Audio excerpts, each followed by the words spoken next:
Welcome students. So what we were studying? We were studying our fourth chapter of geography, that was agriculture. In the first module I have told you about what?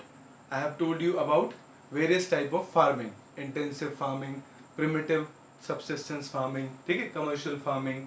Then I have told you about different type of cropping pattern, that was Kharif, Rabi and Zaid. Then I have told you about what? About different classification of crops, food crops and non food crops, fiber crops वगैरह, ठीक है. Then in that module we have read about the description of three main crops, that was wheat, rice, है ना, and then maize. Okay, ठीक है. Now we will focus in this module on the rest of the important crops which are being mentioned in NCERT. ठीक है.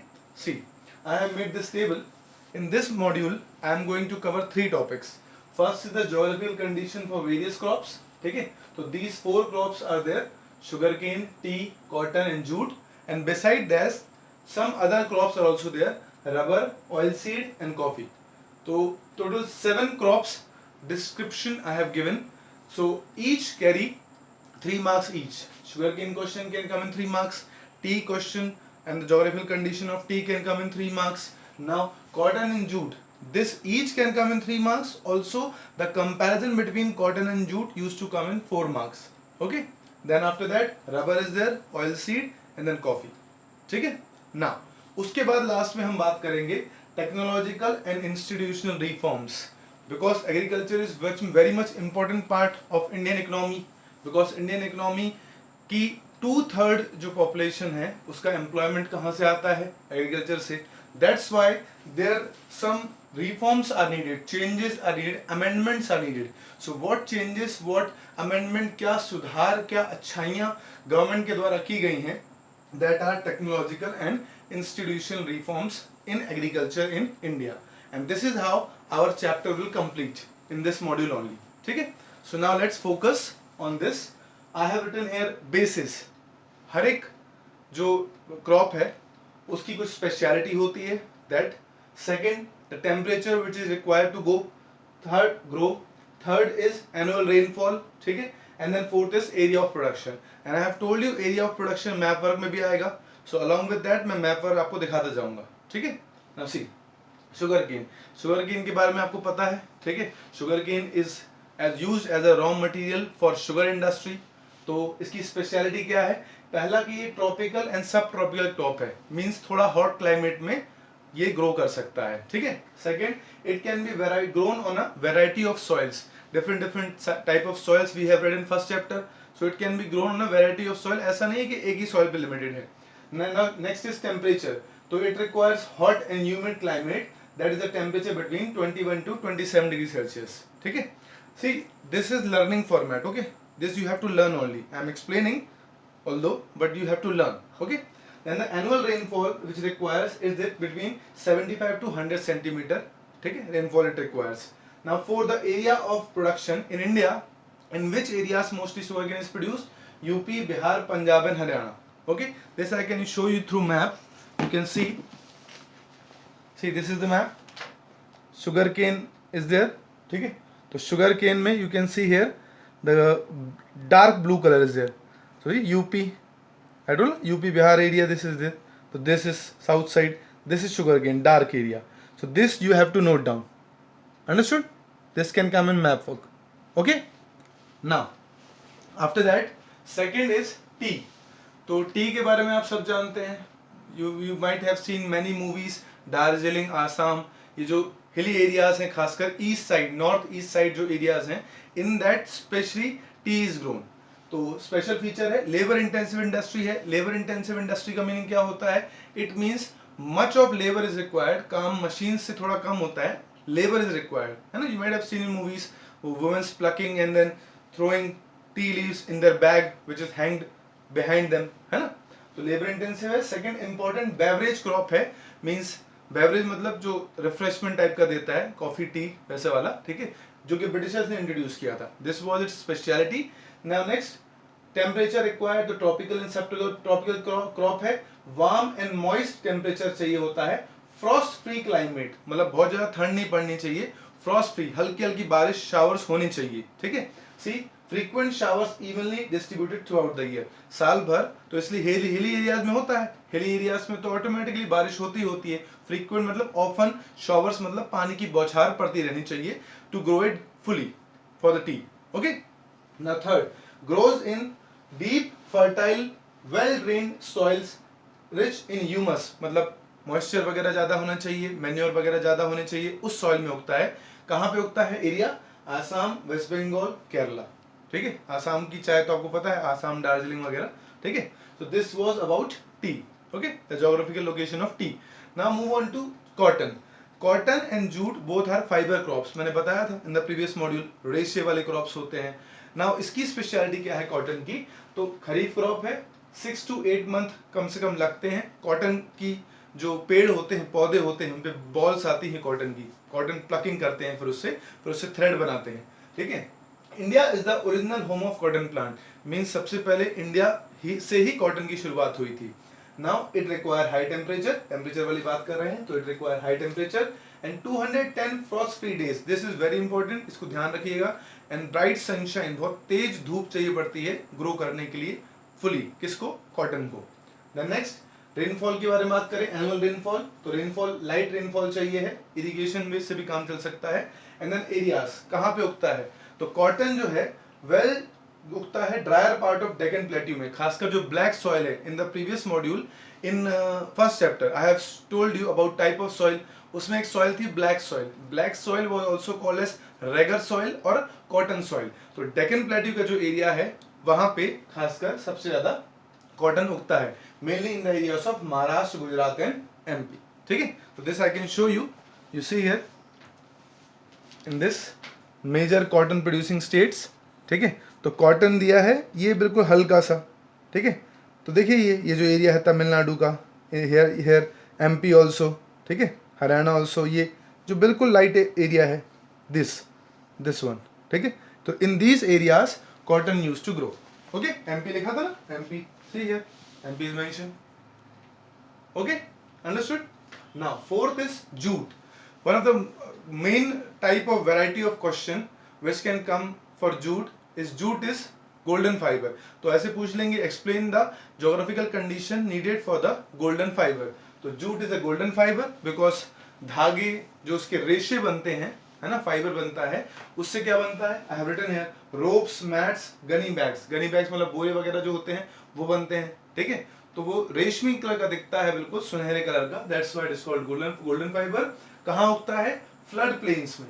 Flood plains मतलब जहां बाढ़ आती रहती है, where soil is renewed everywhere, बाढ़ आएगी तो अपने साथ मिट्टी बहा के लेके आएगी, तो हर बार नई नई सॉइल होती है, तो ऐसे एरिया में खासकर जूट उगता है। एंड अगर मैं एरिया वाइज बताऊं आपको, मैप वाइज, तो सबसे ज्यादा जूट प्रोड्यूसिंग एरिया अगर इंडिया में है तो वो वेस्ट बंगाल है, ठीक है। See West Bengal, Bihar, Assam and Orissa. Temperature कितना चाहिए? High temperature. रेनफॉल कितना चाहिए? 150 सेंटीमीटर के आसपास की रेनफॉल चाहिए। तो वेस्ट बंगाल में mostly in the next chapter जो आपका है minerals and industries, in that one question is there, why mostly the jute industries are located in West Bengal. तो कॉमन सेंस की बात है भैया, सबसे ज्यादा जूट जो उगता है वो वेस्ट बंगाल में उगता है, इसलिए मोस्टली इंडस्ट्रीज जो जूट की हैं वो कहाँ पे हैं? West Bengal. This also you want to see, I can show you, ठीक है, जूट एरिया, ठीक है, I show in the next part, wait. Now this four are clear, sugarcane, tea, cotton and jute, ठीक है। Now come here, see here other crops and its some important points। तो rubber के बारे में बोला, rubber you are knowing stretchable होती है, ठीक है। तो it is an equatorial crop, equator पे उगता है। इक्वेटर यू नो, अर्थ को टू हाफ्स में डिवाइड करने वाली जो बीच में लाइन है अर्थ के, that is called as equator, but under special conditions it can be grown in tropical and sub tropical climates also, this is the feature. Second, rainfall कितनी चाहिए? More than 200 centimetre. Temperature कितना चाहिए? About 25 degree Celsius. Areas कहाँ उगता है? Kerala, Tamil Nadu area में, means south side में। Mostly rubber के जो पेड़ होते हैं, लंबे लंबे पेड़ होते हैं, उसमें आप ऐसे ऐसे हथौड़ी से, छेनी से थोड़ा सा करेंगे तो white colour liquid use to come out. तो मोस्टली साउथ साइड में रबर के जो पेड़ हैं केरला एंड तमिलनाडु में, वहां पाए जाते हैं। Next is oil seeds. Oil seed वो सीड्स जिनसे ऑयल निकलता है। तो कौन कौन से ऐसे टाइप के हैं, तो बहुत सारे टाइप के हैं। सी ग्राउंडनट है, मोस्टली ग्राउंडनट सबसे इंपॉर्टेंट है, इसलिए मैंने टिक लगाया हुआ है। ग्राउंडनट, कोकोनट, सीसम, तिल, सोयाबीन, ठीक है। नाउ इन ऑयल सीड्स का क्या यूज होता है, ठीक है। ऑयल सीड्स का most of these are use as edible oil, खाने के लिए हम यूज करते हैं। हमारा जो खाना बनता है जिस तेल में, सोयाबीन के तेल में बनता है ना, तो वो एडिबल ऑयल की तरह यूज होते हैं। नेक्स्ट रॉ मटेरियल की तरह भी यूज होते हैं in soaps and perfume, and India is the largest producer of oil seed in the world. This also carry 1 marks, ठीक है। तो ये ऑयल सीड्स का के बारे में बात हो गई। Last here is last type of crop which I need to explain is coffee. तो टी एक बेवरेज क्रॉप है, कॉफी भी एक बेवरेज क्रॉप है। इंडिया की जो कॉफी है it is world known for its quality, ठीक है। अरेबिका क्वालिटी की जो कॉफी है वो यमन से लेके आए थे, हम इंपोर्ट करके लाए थे, और वो यहाँ इंडिया में बाबा बुदान हिल्स, नीलगिरी और कर्नाटका में प्रोड्यूस होती है, ठीक है। See I written Indian coffee is known in the world for its quality. Arabica variety brought from Yemen is now produced in India. So this also carry 3 marks. Okay, write about the geographical conditions or write about the geography points of coffee. Okay, so these were 1 2 3 4 5 6 7 7 type of crops we have studied. Now the last topic of this chapter is technological and institutional reforms. Technological and institutional reforms means what? बोला ना कि agriculture is very much important, ठीक है। Why? Because it provide what? It provide employment to 2/3 of the population. और भी point आप लिख सकते हैं। This question can also come in 4 marks. Write about the importance of agriculture. तो agriculture की बहुत सारी चीजें हम एक्सपोर्ट करते हैं। Many spices. India is called the mother of spices. Much spices, मसाले जो होते हैं we are exporting.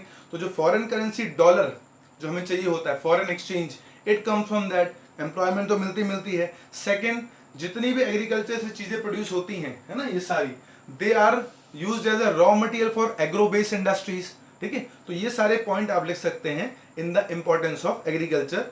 This point also carry 4 mark important question, ठीक है। अब now some problems are also there. See I have written also find out the problems why share of agriculture is declining in the economy. तो इसका answer I have not written here, I am explaining you कि क्या problem है, ठीक है। Importance तो agriculture की बहुत है, लेकिन कुछ प्रॉब्लम्स भी हैं। Some of the problems are also being faced by agriculture in India. क्या? सबसे पहली चीज सब्सिडी। यू नो सब्सिडी का मतलब होता है सरकार अगर कोई चीज लेस रेट पे अवेलेबल कराए, that is called as subsidy. तो previously government used to provide much amount of fertiliser, seeds, manure at low cost. Subsidy बहुत ज्यादा थी कंपैरेटिवली। अब जो है वो सब्सिडी क्या हो गई है? कम। तो first point is that why the share of agriculture is declining, subsidy has been reduced. Second, import duties घटा दी गई हैं। What are import duties? हम बाहर से जब गुड्स इंपोर्ट करते हैं, on that tax is levied, tax, import tax, ठीक है।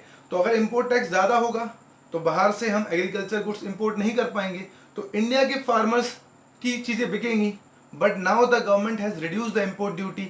इससे क्या प्रॉब्लम हो गई है? इससे प्रॉब्लम ये हो गई है कि Indian farmers are facing very much competition, ठीक है, and Indian farmers can not compete with American farmers. तो this is the second problem, what? Reduction in import duties. Now third problem is what? कि आजकल जो production हो रहा है वो हो रहा है क्या? मशीन्स वगैरह से, and farmers, Indian farmers are not so much educated that they can use और operate machines. That's why they are lacking behind the international farmers, ठीक है। नेक्स्ट, बजट में जो एलोकेशन किया जाता था गवर्नमेंट के द्वारा, गवर्नमेंट फंड्स देती थी किसके लिए? किसानों के लिए, वो कंपैरेटिवली क्या कर दिए गए हैं? कम कर दिए गए हैं, ठीक है। ये नेक्स्ट, एग्रीकल्चर जो लैंड था, एग्रीकल्चर लैंड को यूज किया जाने लगा है फैक्ट्रीज बनाने में, वेयर हाउस बनाने में, तो एग्रीकल्चर का लैंड कम हो गया है। तो these are the 4-5 points by which you can say that the share of agriculture is declining in the Indian economy. This is also mentioned in your NCERT. If you want to read, go through it, you will get all the points which I have explained. Or not, then repeat it, revise my video and then write it down one by one. ठीक है? Now wait. Last was the problem, तो आपको समझ में आ गया, ठीक है। अब क्या है? Reforms. तो उनके लिए कुछ ना कुछ reforms, कुछ upliftment के लिए कुछ करना चाहिए ना, क्योंकि farmers are committing suicide. You have seen, you have heard many news कि किसान ने कर्ज के बोझ तले आत्महत्या कर ली। तो what are the reforms, what are the changes which the government is doing. ठीक है, फर्स्ट कलेक्टिवाइजेशन। देखो इंडिविजुअल फार्मर है, वो अपना प्रोड्यूस बेचता है, ठीक है, तो फिर उसको कम रेट पे मिलता है। लेकिन कलेक्टिवली अगर बेचेगा, कोऑपरेटिव फार्मिंग, तो सब लोग इकट्ठा बेचेंगे तो सबकी बार्गेनिंग पावर बढ़ जाएगी and the zamindar have to pay much amount of money, है ना, the wholesaler have to pay much amount of money. तो सबसे पहला जो रिफॉर्म किया गया वो कलेक्टिवाइजेशन, कलेक्टिव करके बेचना। Second, consolidation of land holdings. Consolidation of land holdings, land holding मतलब क्या होता है, जमीन। जैसे सपोज एक किसान की जमीन यहाँ है, उसी किसान की एक और जमीन यहाँ दूर है, तो फिर उसको बहुत प्रॉब्लम जाएगी।